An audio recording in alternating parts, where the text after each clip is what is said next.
ngo ni umuntu kazi ariko arimo kwiruka inyuma y'agapeti katanaswe kuturirimbo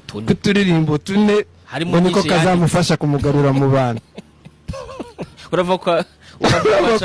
kajya kwa Rudy ngo ku giti cyanjye Bruce Melody na Selvizo ni bamwe mu bikorwa ni bamwe umuntu avuga ati wese nguko akritika indirimbo z'abandi ati we yazagiye muri studio ati akadukora indirimbo cyangwa se akatwereka iyo yakoze kandi tugaheraho twemera ko ibyo yakoze ari byo. Sasa rero kuba ntateka nabwo bisobanuye ko ntazi kuba ibyo bishiriri twanze twigire kuri Gaelo gato ngo arashaka indi hit nk'iyi yindi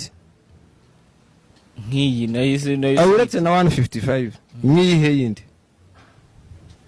no dufate muri 155 nk'iyi hit kujya yavuga ngo twakoze hit tugiye gukora n'iyindi iyihe none abantu bose bavuga ngo umuntu arapinga no bafatanye berekane hit imwe yonyine iriyo ku buryo bavuga ngo none hari iyindi bagiye gukora. Ejo hari umuntu twaganiriye nawe ufite wenda izina wenda muri showbiz reka mbivuge gutyo ati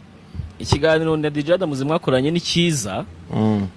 atariko ibintu DJ Adams avuga byakagombye kuba byavuga n'uwitwa Igor Mabano ati ndamubaza se kubera iki ati kubera yuko Igor Mabano we umuntu wagiye ku Nyundo yiga umuziki yiga gucuranga ibyuma yiga buri kamwe nyine gashoboka ku muziki onoho aza gukora umuziki reka mbe nimuretseho gato aho bene aho ngaho niho nakubwiye ngo ashatse yajya kubaza mama we niwe twariganye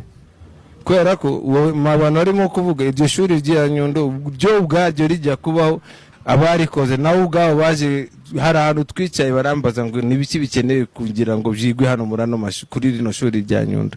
umuntu wagiye kwigayo hari imyaka yamaze arimo kwiga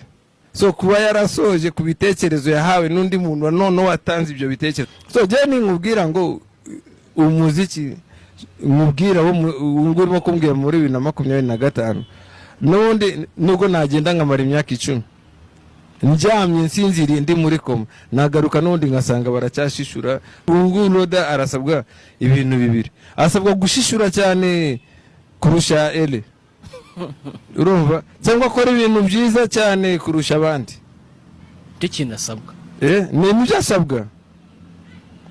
asabwa no gusakuza mbese yashishure cyane kurusha ele buri kantu kuba yafunzwe